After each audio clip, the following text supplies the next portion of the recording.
Breaking news చూస్తున్నారు. కేంద్ర ప్రభుత్వం సంచలన నిర్ణయం తీసుకుంది. వెండి దిగుమతులపై బ్యాన్ విధించింది. అన్ని రూపాల్లో వెండి దిగుమతులపై నిషేధం విధించింది సెంట్రల్ గవర్నమెంట్. బంగారం, వెండి దిగుమతులపై సుంకం 15% పెంచింది. పెళ్లిళ్ల సీజన్లో సామాన్యులపై భారీ భారం పడబోతూ ఉంది. దిగుమతులపై నిషేధంతో వెండి ధరలు భారీగా పెరిగే అవకాశం ఉంది. ఫ్రీ ఇంపోర్ట్ కేటగిరీ నుంచి రెస్ట్రిక్టెడ్ కేటగిరీకి మార్చింది కేంద్ర ప్రభుత్వం. దేశంలో బంగారం దిగుమతులు భారీగా పెరగడంతో కేంద్రం అలర్ట్ అయింది. గోల్డ్, సిల్వర్ దిగుమతులతో డాలర్ అవుట్ఫ్లో పెరుగుతోంది అన్న ఆందోళన ఉంది. రూపాయి విలువను కాపాడేందుకు కఠిన నిర్ణయం తీసుకున్నట్టు కేంద్రం చెప్పుకొచ్చింది. ఒకసారి ఆ నోట్ని మీరు చూడొచ్చు. ద ఇంపోర్ట్ పాలసీ అంటూ కూడా చెప్పుకొస్తూనే amendment in import policy of silver covered under ITC of HS coded అంటూ చెప్తూనే in exercise of powers conferred by Section 3 and Section 5 of Foreign Trade Development and Regulation Act 1992, read with paragraph 102 and 2.01 of the Foreign Trade Policy 2023, as amended from time to time, the central government hereby amends the import policy of ITC code 7106922 and 7106929 covered under chapter 71 of ITC 2022 schedule 1 import policy with immediate effect. దాంట్లో ఏమంటోంది? Silver including silver plated with gold or platinum on wrought or in semi manufactured forms or in powder form, other semi manufactured what ever it may be, ఏదైనా వెండి మీద ban విధించింది కేంద్ర ప్రభుత్వం. ఇప్పటికే ఎంత ఉంది? నిన్న మొన్నటికి చూసుకుంటే ఒక 1 వీక్ డేటాని మీకు చెప్పే ప్రయత్నం చేస్తున్నాను. వెండికి సంబంధించి దాదాపుగా ఎప్పుడైతే ఇన్ఫర్మేషన్ తెలుస్తుందో ఫ్లక్చువేషన్స్ గురించి మాట్లాడుకుందామని చెప్పి ఆ డేటా నేను మీకు చెప్పే ప్రయత్నం చేస్తున్నాను. ఈ నెల స్టార్టింగ్లో అంటే ఫస్ట్ వీక్లో 2,44,237 రూపాయలు ఉండింది. 2,44,237 రూపాయలు ఉంటాయి. అండ్ ఇప్పుడు వచ్చే సందర్భానికి ఈరోజు క్లోజింగ్ టైంకి 2,68,500 రూపాయలు ఉంది. సో జస్ట్ గెస్ ఇట్, ఎంత పెరిగిపోయిందనేది. ఎంత పెరిగిపోయిందంటే ఇక్కడ దాదాపుగా మినిమంలో మినిమం 4,000 పైచిలకు మామూలుగా మాట్లాడుకుంటే, ఇంకా టోటాలిటీలో మాట్లాడుకుంటే కనుక ఏకంగా 24,000 పెరిగింది. ఏది? కేజీ బంగారం. కేజీ బంగారం 24,000 రూపాయలు పెరిగిపోయింది జస్ట్ విత్ ఇన్ 20 డేస్. ఇప్పుడు మే 4 నుంచి మే 17 రూపాయలు అంటే దాదాపుగా 13 రోజుల్లోనే 24,000 రూపాయలు పెరిగిపోయింది కేజీ వెండి. అంటే అర్థం చేసుకోవచ్చు ఎంత ఫ్లక్చువేషన్ ఉండింది మార్కెట్లో అని చెప్పి. అండ్ ఇప్పుడు చూసుకుంటే కనుక ఇంకా బ్యాన్ విధించేసింది. ఎందుకంటే ఇక్కడ పెళ్ళిళ్ళ సీజన్, మనకి వెండి ఎక్కువ ఉంటుంది, వెండి ఆభరణాలు కొంటూ ఉంటారు. దాంతోపాటు వెండి ప్లేట్లు, లేకపోతే వెండి సంబంధించి పట్టీలు కావచ్చు, గజ్జలు అంటూ ఉంటారు, లేకపోతే ఉంటూ ఉంటాయి కదా. అండ్ దాంతోపాటు ఆర్నమెంట్స్ కొన్ని తీసుకునే ప్రయత్నం చేస్తూ ఉంటారు. కొంతమందికి వెండి ప్రియులు ఉన్న వాళ్ళు ఉంటారు. వెండి దాంతోపాటు ఇండస్ట్రియల్గా మరి ఇండస్ట్రియల్ యూసేజ్ కూడా ఉంటుంది. కాబట్టి మరి వెండిని పూర్తిగా ఆపేస్తే పెద్దగా ఇబ్బంది అయ్యే అవకాశం ఉంటుంది. ఎందుకంటే ఇక్కడ ప్రభుత్వం కీలక నిర్ణయం తీసుకోవడం జరిగింది. మరి ముఖ్యంగా విత్ ఇన్ డేస్ కీలకమైన నిర్ణయంగా మాట్లాడుకుంటున్న సందర్భం కేంద్ర ప్రభుత్వం సంచలన నిర్ణయం తీసుకుంది. సిల్వర్ని బ్యాన్ చేసింది కేంద్ర ప్రభుత్వం. ఇప్పటికీ బంగారం మీద 15% సుంకాన్ని పెంచింది. అయితే ఇప్పుడు ఈ నిర్ణయం ఎంతవరకు ఇంపాక్ట్ చూపించవచ్చు? ఎందుకంటే పెళ్ళిళ్ళ సీజన్ కాబట్టి భారీ స్థాయిలోనే ఇంపాక్ట్ చూపిస్తుంది. కేంద్రం ఎందుకు సిల్వర్ను బ్యాన్ చేసింది? ఎందుకంటే రిమెంబర్, ఇక్కడ కొంచెం మనం లాజికల్గా మాట్లాడుకోవాలి. మనం ఇక్కడ ఏది కొన్నా కూడా మనం డాలర్లోనే కొంటాం. అదేంటి మనం రూపాయలను చెల్లిస్తాం కదా అంటాం కదా. కోర్స్ మనం ఒక బంగారం షాప్కి వెళ్ళి, జ్యువెలరీ షాప్కి వెళ్ళి వాళ్ళకి మనం రూపాయలోనే ఇస్తాం. కానీ మన రూపాయి తీసుకువెళ్ళి డాలర్స్ కింద కన్వర్ట్ అవుతుంది. ఇప్పుడు వాళ్ళు ఇంపోర్ట్ చేసుకోవాలి కదా విదేశాల నుంచి. ఎందుకంటే ఈ మధ్యకాలంలో వెండి దిగుమతుల మీద కేంద్ర ప్రభుత్వం కఠినమైన ఆంక్షలు విధించింది. ఎందుకంటే ఏషియన్ కంట్రీస్లో ఫ్రీ ట్రేడ్ అగ్రిమెంట్ ఉంది, ఎఫ్టీ అంటూ ఉంటారు.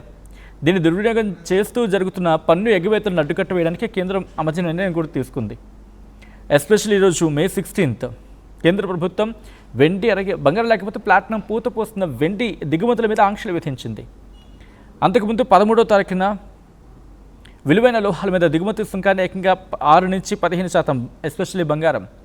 ఆ తర్వాత directorate general of foreign trade DGFT జారీ చేస్తుంది కొన్ని నిబంధనలు. దాని ప్రకారం రాళ్లు పొదిగిన వెండి ఆభరణాలు కావచ్చు, వెండి విడిభాగాలు అంటే parts of precious metals made of silver అంటూ ఉంటారు కదా, వీటి దిగుమతులను మార్చి 31, 2026 వరకు నిషేధిత లేకపోతే నియంత్రిత రిస్ట్రిక్టెడ్ ఆ జాబితాలోకి చేర్చింది. ఎందుకు తీసుకుంది అంటే సాధారణంగా వెండి బులియన్ మార్కెట్ అంటే దిగుమతి చేసుకుంటారు కదా, దిగుమతి చేసుకుంటే కనుక పన్ను కట్టాల్సి ఉంటుంది. దీని నుంచి తప్పించుకోవడానికి కొంతమంది వ్యాపారులు ఏం చేస్తూ ఉంటారు, థాయిలాండ్ ఇలా కొన్ని దేశాల నుంచి వెండిని ఆభరణాలుగా మార్చి దిగుమతి చేసుకుంటారు. థాయిలాండ్ దేశం నుంచి వెండి ఉత్పత్తితో పెద్దది కానప్పటికీ కూడా, అంటే థాయిలాండ్ దేశం వెండి ఉత్పత్తులు అంత పెద్దది కానప్పటికీ కూడా అక్కడి నుంచి భారతదేశానికి వెండి దిగుమతులు అకస్మాత్తుగా భారీగా ఎంత అంటే సుమారు 40 మెట్రిక్ టన్నులు పెరిగాయి. భారత్లోకి వస్తున్న వెండిలో 98% అక్కడి నుంచే వస్తుందనేది కొన్ని అంచనాలు. రిమెంబర్ 98%. AITIGA దుర్వినియోగం అంటే Asian India trade in goods agreement కింద 0 పన్ను జీరో డ్యూటీ ఆ ప్రయోజనాలు దిగుమతిదారులు దుర్వినియోగం చేస్తూ ఉండడంతో ప్రభుత్వ ఆదాయానికి భారీగా గండిపడుతూ ఉంది. ఇకపై ఈ తరహా వెండి ఆభరణాలు లేకపోతే వస్తువులను ఇతర దేశాల నుంచి దిగుమతి చేసుకోవాలంటే తప్పనిసరిగా DGFT నుంచి స్పెషల్ లైసెన్స్ పొందాల్సి ఉంటుంది. సో ఈ నిర్ణయం కస్టమ్స్ అధికారుల పర్యవేక్షణను పెంచడమే కాకుండా మన ఫారెక్స్ రిజర్వ్స్ బయటకు పోకుండా కాపాడుతుంది. అయితే ఈ రెస్ట్రిక్షన్స్ సోలార్ కావచ్చు, ఎలక్ట్రానిక్స్ లాంటి ఇండస్ట్రియల్ అవసరాల కోసం చట్టబద్ధంగా వచ్చి వెండి దిగుమతుల మీద ఎలాంటి ఆటంకం ఉండదనేది వినిపించమాట. సో పూర్తిగా అయితే మాత్రం ఇక్కడ మాత్రం క్లియర్, సోలార్ కావచ్చు, ఎలక్ట్రానిక్స్, ఈవీస్లో కావచ్చు వెండిని కాస్త ఉపయోగిస్తూ ఉంటారు, కాస్త బాగానే ఉపయోగిస్తారు కాబట్టి వాటి మీద ఇబ్బంది ఉండదు. సో భారతదేశానికి చాలా కీలకమైన డెవలప్మెంట్ ఇది. భారత్కు ఏ దేశాల నుంచి సిల్వర్ దిగుమతి అవుతుంది, దీని గురించి మాట్లాడుకుందాం. అఫ్కోర్స్ మనం కొద్దిసేపటి కింద మాట్లాడుకుంటా కొన్ని లూప్ హోల్స్ని బేస్ చేసుకొని ఎక్కడెక్కడి నుంచో వీళ్ళు ముడి వెండిని తెచ్చేసుకుంటున్నారు అనేది వినిపిస్తున్న మాట. కాబట్టి లేకపోతే ముడి వెండి కావచ్చు, లేకపోతే ఆభరణాల రూపంలో వీటిని రిస్ట్రిక్ట్ చేయడానికి గవర్నమెంట్ ఒక ప్లానింగ్తో వెళ్తోంది. బియాండ్ దట్ ఇంకా ఎటువంటి ఆప్షన్స్ ఉన్నాయి. అండ్ దాంతోపాటు మనం మాట్లాడుకున్నట్టుగా మనం ఏదైనా డాలర్స్లో చెల్లించాలి విదేశాల నుంచి తెచ్చుకున్నప్పుడు. భారతదేశం తన సిల్వర్ అవసరాల కోసం ప్రధానంగా అంటే ముడి వెండి కావచ్చు, వెండి పౌడర్, వెండి ఆభరణాలు ఇలా కేటగిరీస్ ఉంటాయి కదా, సిల్వర్ బులియన్ మార్కెట్ లేకపోతే అన్రాట్ సిల్వర్ UK నుంచి మనం ఉంటుంది. ఎందుకంటే చారిత్రాత్మకంగా భారతదేశానికి వెండిని సరఫరా చేస్తున్న అతిపెద్ద దేశం UKని. గతంలో మన దేశ వెండి దిగుమతుల్లో 60% ఎక్కువ వాటా UKది. ఇక ఆ తర్వాత UAE, United Arab Emirates, Dubai. ఇటీవల కాలంలో India UAE free trade agreement కావచ్చు, లేకపోతే ఇండియా UAE సంబంధించి CEP అంటూ ఉంటారు. అంటే ఇండియాకి UAE స్వేచ్ఛా వాణిజ్య ఒప్పందం, ఫ్రీ ట్రేడ్ అగ్రిమెంట్ కింద మాట్లాడుకోవచ్చు. దీని ద్వారా తక్కువ సుంకం, లోవర్ డ్యూటీ ప్రయోజనం ఉండడంతో UAE నుంచి మన వెండి దిగుమతులు విపరీతంగా పెరిగాయి. గతంలో దాదాపు 0గా ఉంది ఇంపోర్ట్స్, ఇప్పుడు 1000 టన్నులకు చేరుకుంది. UKని మించి అతిపెద్ద సరఫరాదారుగా UAE మారుతూ ఉంది. వీటితో పాటు ఇండోనేషియా నుంచి, Hong Kong, China, Switzerland, Italy, Brazil, America వీటి నుంచి కూడా భారత్కి వెండి, అది ముడి వెండి కావచ్చు లేకపోతే వెండి పౌడర్ కావచ్చు, ఇవి దిగుమతి అవుతూ ఉన్నాయి.